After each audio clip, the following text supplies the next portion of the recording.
Bom dia, pessoas. Eu sou o professor Álvaro e eu vou acompanhar vocês durante o curso todo, ministrando a disciplina de Sociologia. Aí, Sociologia.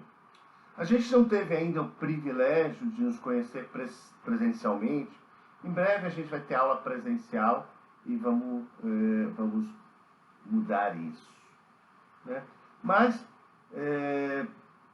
esse curso de Sociologia que a gente vai ter serão 5 aulas. E essas 5 aulas vão ser divididas em 2 partes.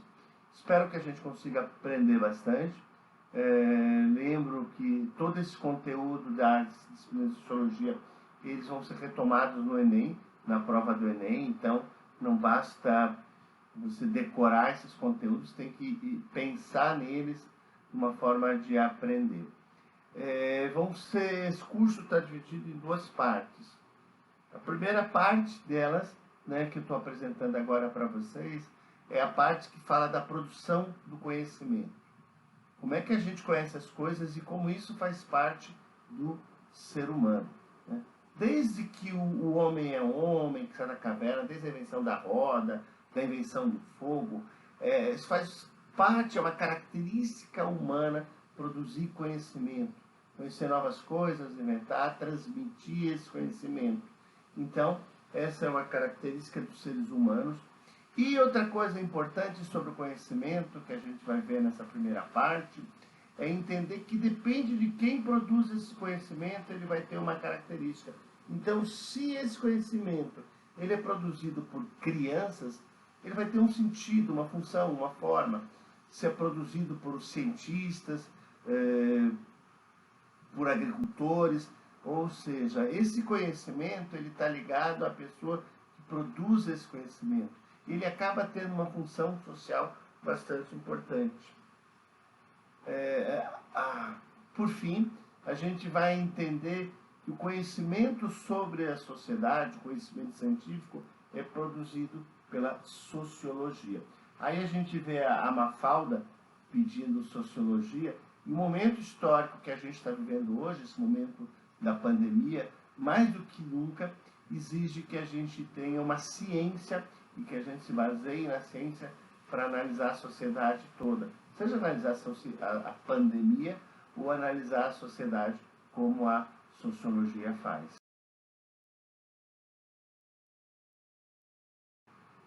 Continuando essa apresentação, a gente vai passar para a segunda parte, né, que fala da relação entre o indivíduo e a sociedade. Então, nessa segunda parte, a gente vai estudar a relação que a sociedade tem com os indivíduos e com o conhecimento em geral. Nós vamos aproveitar para conhecer os pensadores clássicos da sociologia. Isso aí é uma charge que mostra o Durkheim lá na ponta, o Marx, Karl Marx no meio, e aqui na ponta o Max Weber. A gente vai conhecer esses 3 pensadores clássicos, né? Tem muita coisa moderna hoje em dia, a gente vai estudar muita coisa moderna no curso de Sociologia, mas a gente vai partir desses 3 pensadores.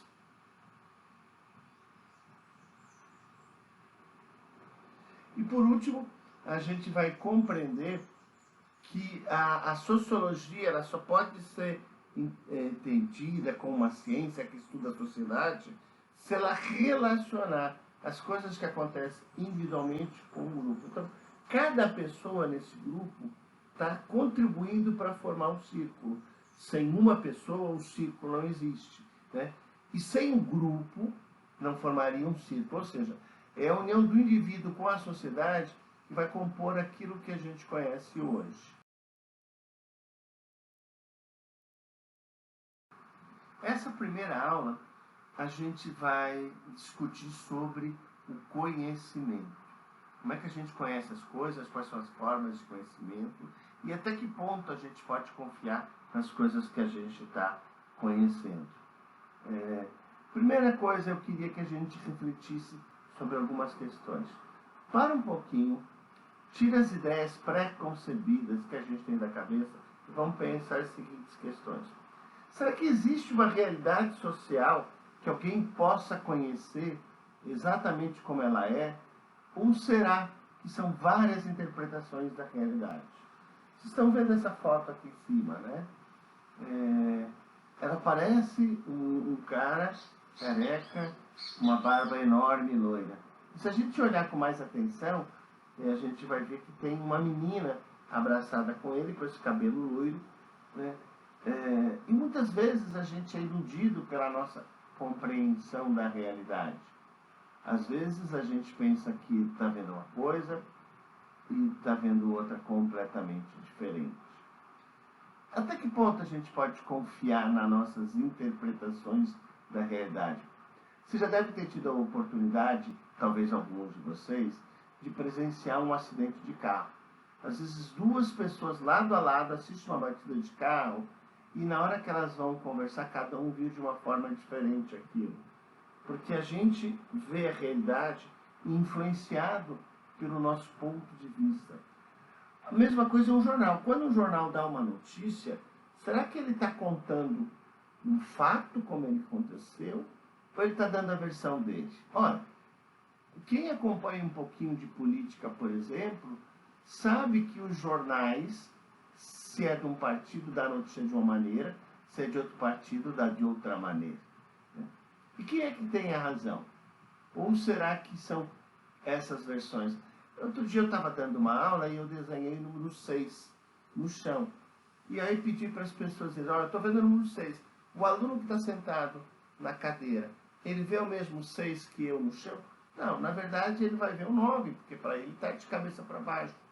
E quem está com a razão? Ele que está vendo o 9 ou eu que estou vendo o 6?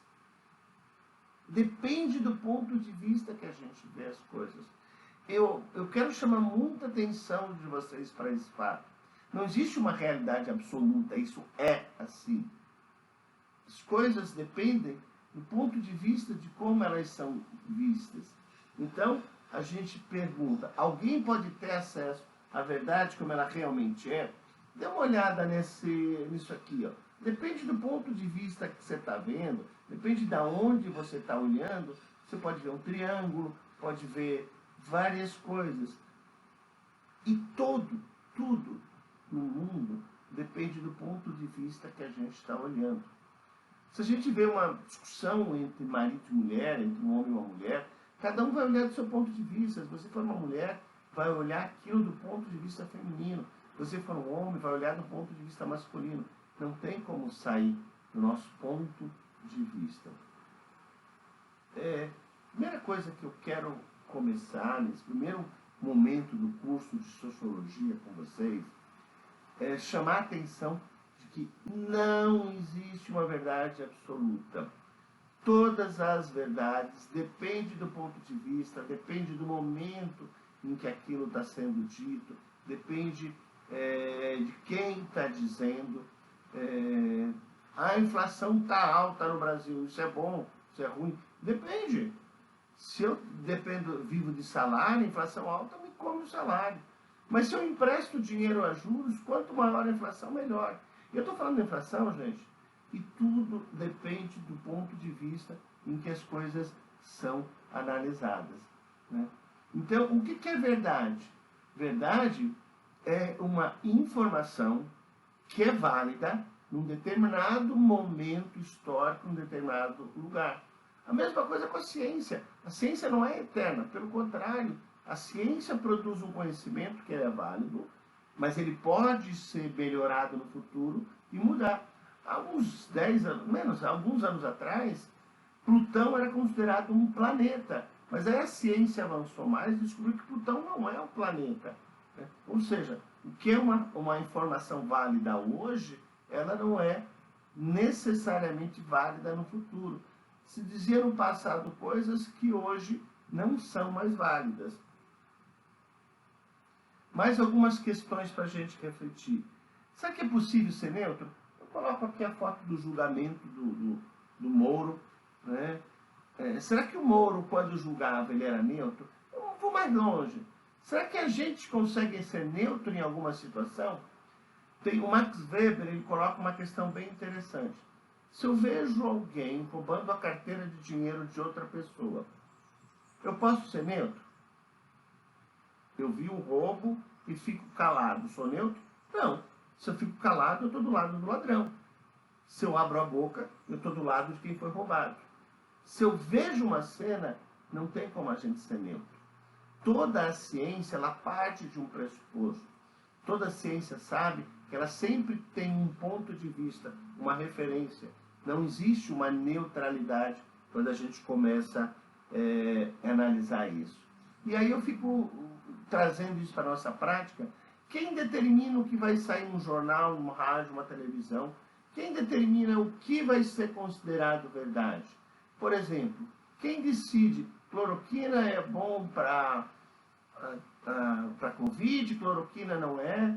Quem decide que matéria vai sair no jornal? Se a gente pensar no jornal, a matéria que vai sair vai depender da posição desse jornal, né? A ciência pode trazer contribuições e trazer informações mais detalhadas sobre esse fato. Mas ainda assim, essas informações no futuro podem ser mais evoluídas ainda.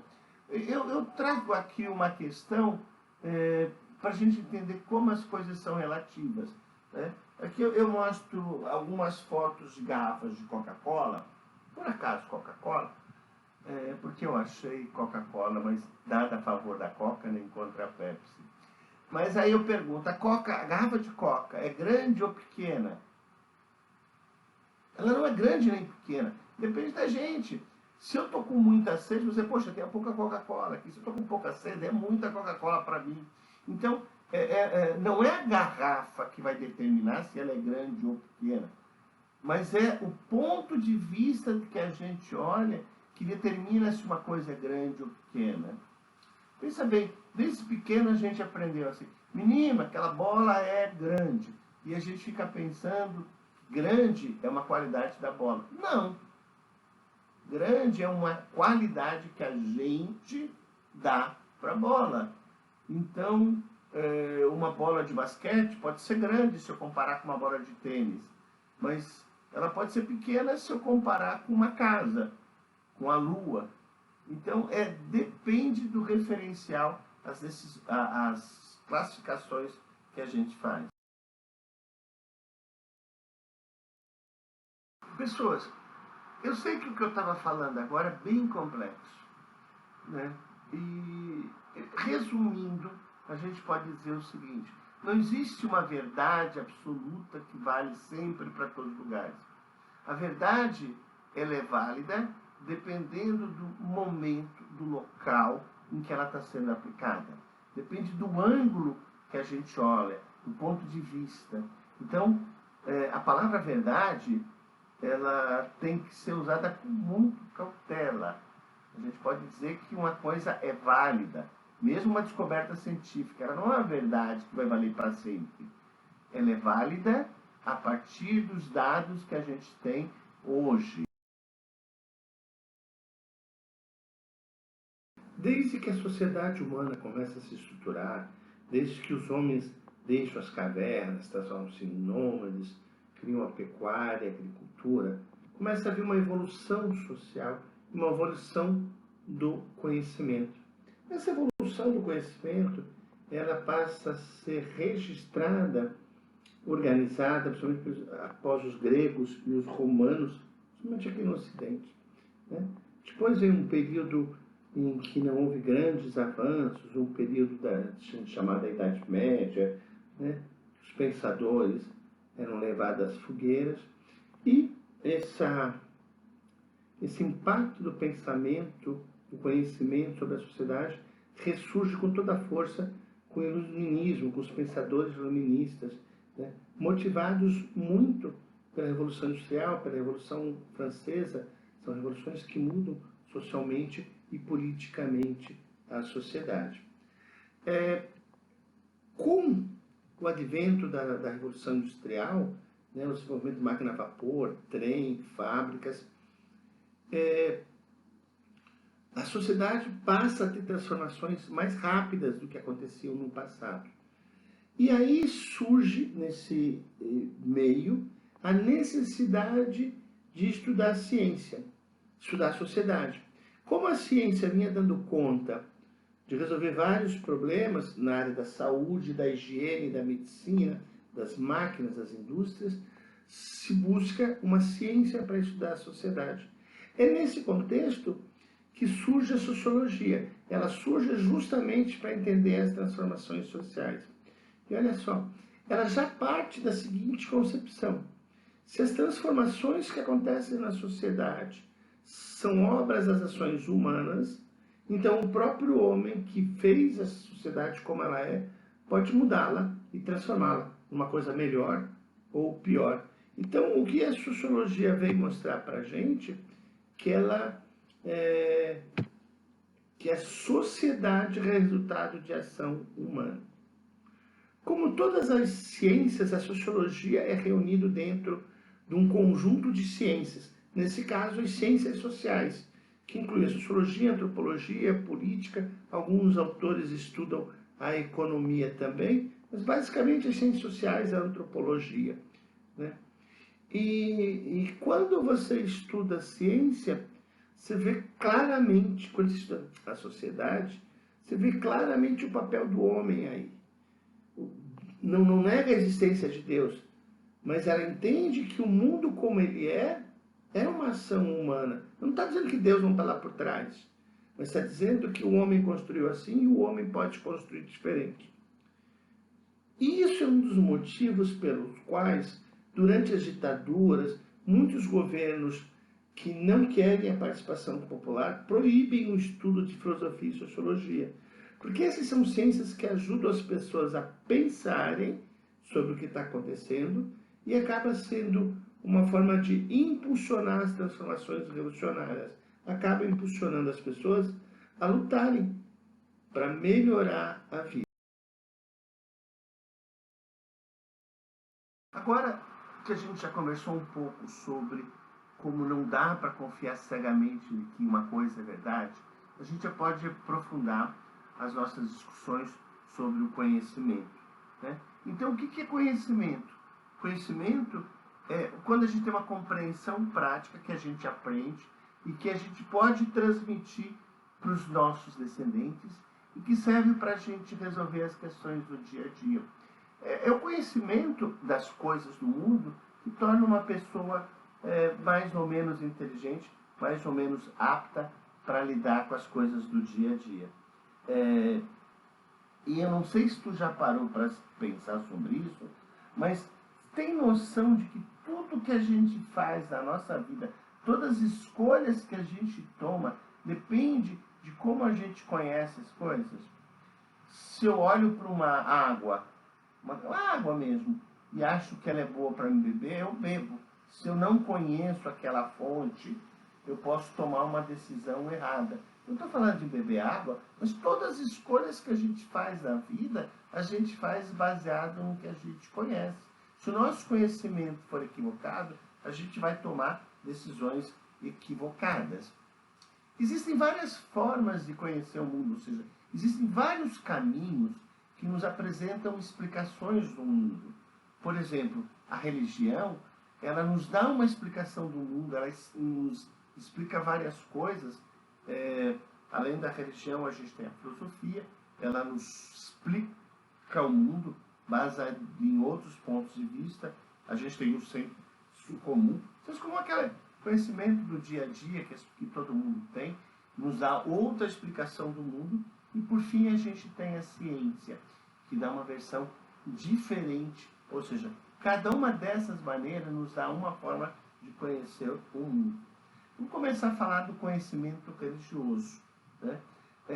O conhecimento religioso, ele produz as suas informações baseadas em que a pessoa tenha fé naquilo. Então, por exemplo, se eu acredito que a Virgem Maria é virgem, eu acredito baseado na fé que eu tenho. Eu não preciso de prova. Ela teve um filho e, como é virgem, ela teve um filho e permanece virgem. Mas como é que você explica isso? Porque eu tenho fé. Eu acredito. Eu não preciso de prova, eu não preciso de discussão. O conhecimento religioso, é um conhecimento que ele vem embasado na fé que as pessoas têm naquela religião. É uma revelação divina. A segunda forma de conhecimento que a gente vai apresentar aqui é o conhecimento filosófico. Ao contrário da religião, que a gente acredita naquilo que a gente tem fé, a filosofia nos passa um conhecimento no qual a gente pensa sobre, a gente raciocina sobre, a gente busca conexões lógicas para aceitar aquele conhecimento. Eu vou dar uma informação filosófica, que a gente vai poder usar a lógica da filosofia para poder entender. A informação não é filosófica. Olha só, eu sou mais alto que a minha irmã. A minha irmã é mais alta que o meu irmão caçula. Logo, logicamente, se eu sou mais alto que minha irmã é mais alta que meu outro irmão, logicamente eu sou mais alto que meu último irmão. Né? É lógico, é uma informação que eu posso comprovar a partir do raciocínio lógico. Né? Como se eu pudesse calcular, raciocinar e aceitar. Assim é a filosofia. Ela busca um pensamento que pode ser comprovado a partir do raciocínio lógico, diferente da religião. E uma outra forma de conhecimento é o conhecimento do senso comum. Aquilo que as pessoas pensam no dia a dia, que não precisa de comprovação nenhuma. Passar embaixo da escada dá azar, ver um gato preto dá azar. São coisas que as pessoas dizem no dia a dia, é a opinião delas, e elas não precisam de comprovação para aceitar essas informações.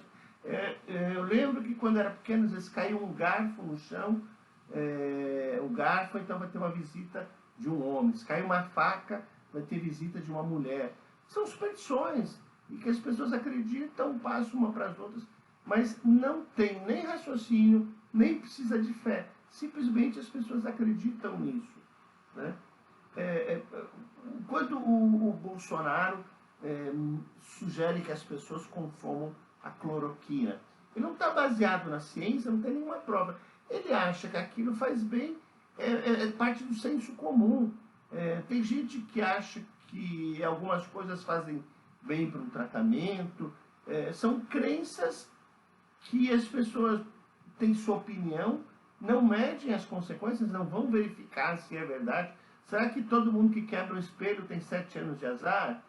Não há uma preocupação em comprovação. Essa comprovação a gente vai encontrar no próximo tipo de conhecimento.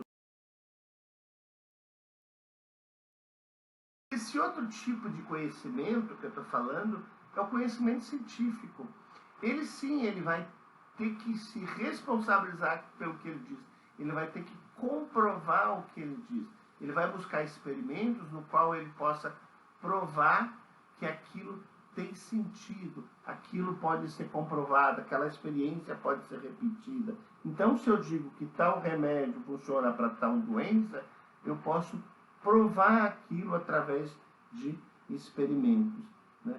Então, a ciência, ela se baseia no método científico. E o que é o método científico? O método científico é um conjunto de técnicas de investigação e de experimentação. Então, você vai verificar, você vai experimentar as coisas, você vai testar uma vez, 2 vezes, 3 vezes, para poder, com isso, comprovar aquilo que você está dizendo. Além disso, o método científico, ele precisa ser analisado, comparado pelos demais cientistas. Não basta uma pessoa dizer, isso aqui é cientificamente válido, porque eu fiz uma experiência e eu comprovei. Não. A ciência, o conjunto da ciência, os encontros científicos, os outros cientistas precisam atestar a validade daquela informação. Outra coisa importante na ciência é que ela pode ver seus erros e ir melhorando, ou seja, ela tem a possibilidade de ser criada e corrigida. Aqui em cima a gente tem operações, como é que elas eram feitas antigamente. Usavam o método científico, mas eles ainda eram muito superficiais, e com o tempo foram aprimorando, viram os erros, onde falharam, e foi melhorando. A ciência, ela não produz verdade, ela vai se melhorando a cada vida, cada vez mais. E, por exemplo, com o invento dos microscópios, se descobriu muita coisa nova e cada vez vem um microscópio novo e vai se descobrindo novas coisas, vai avançando a ciência e descobrindo novas coisas. Então, outra qualidade que torna o conhecimento científico bastante válido para a gente é que ele pode ser sempre corrigido, ele pode ser sempre melhorado. E por último, essa frase que a gente estava discutindo, ó, a ciência não produz verdade, ela produz um conhecimento que é válido num determinado momento. Eu coloco aqui duas propagandas, né, de coisas que as pessoas aceitavam no passado, inclusive em alguns momentos até com aval científico, e que hoje, com novas descobertas, foram completamente abandonadas. A primeira é uma propaganda de leite moça para dar para beber. Hoje em dia se tem estudos científicos que comprovam que havia um erro aí, que isso não era uma verdade. Na época era aceito, mas hoje em dia a gente sabe que o leite ideal para as crianças é o leite de mamar, o leite do peito, né? E a segunda propaganda, que é mais doida ainda, não sei se vocês conseguem ler aí, mas ela diz que é a cerveja Mouse Beer, ela é boa porque ela fortalece para mulheres e crianças. Ainda escreve crianças com E ali. Eu não sei se dá para vocês verem, mas é uma coisa que é absurda hoje recomendar álcool para crianças, até ilegal. Mas era um conhecimento que à época era aceito, né? E esse conhecimento vai modificando com o tempo, vai havendo essa evolução, que é uma das qualidades extremamente positivas da ciência. Ainda sobre o método científico no qual a ciência se baseia, é importante a gente se dar conta de que ele é flexível, ele permite absorver sempre novos conhecimentos e, com isso, produzir tecnologia, produzir novas tecnologias. O que é uma tecnologia? Tecnologia é aqueles conhecimentos que a gente aplica o conhecimento científico para resolver problemas do dia a dia. Então, quando você constrói um drone para adubar terras, né, você está desenvolvendo tecnologias a partir da ciência. Então, o método científico permite que você crie tecnologias. É outra vantagem da ciência.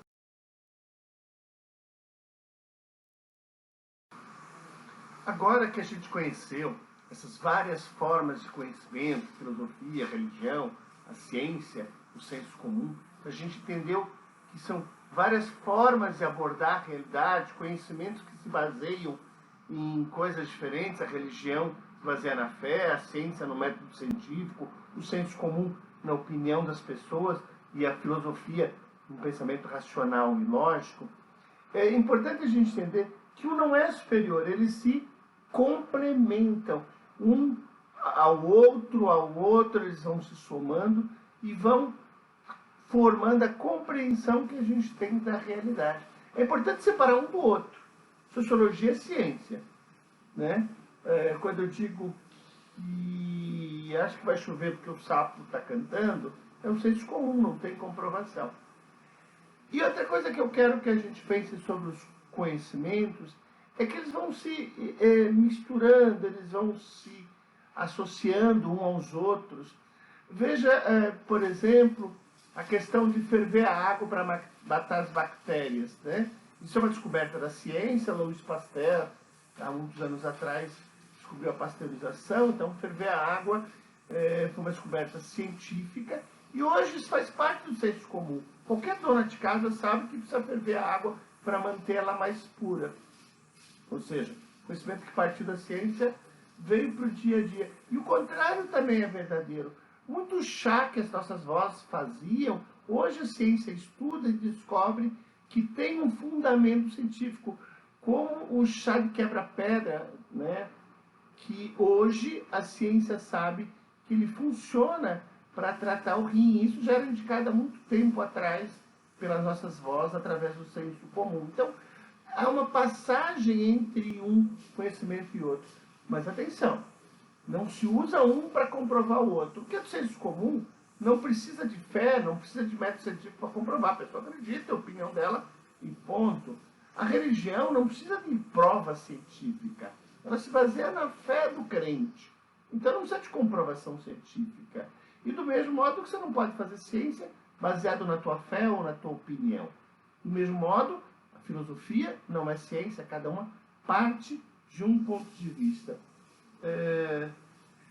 Eu quero terminar essa nossa aula trazendo uma coisa para a gente refletir, agora que a gente está falando sobre conhecimento, sobre verdade, sobre aprender as coisas. Isso é uma frase do grande pensador e educador Paulo Freire, pernambucano, brasileiro, um homem celebrado mundialmente, que ele diz: quando a educação não é libertadora, o sonho do oprimido é virar opressor. Na medida que a gente vai aprendendo coisas, e o IF vai dar a oportunidade para vocês de aprender muita coisa, a gente tem que pensar o que a gente quer fazer com esse conhecimento. Eu quero deixar de ser um oprimido para me tornar um opressor. Eu acabei de lembrar aqui do tio do Homem-Aranha. Isso, o tio do Homem-Aranha, ele diz para ele assim: com o poder vem a responsabilidade. Então, com esse conhecimento que a gente vai absorver nesses anos de IF, a gente vai ter mais poder. E eu quero que vocês se preocupem com o que vocês vão fazer com esse poder que o conhecimento traz para vocês. Por fim, eu deixo aqui um abraço a todos vocês. A gente está terminando essa nossa primeira aula de Sociologia e a gente vai dar sequência na próxima. Então, um grande abraço a todos vocês.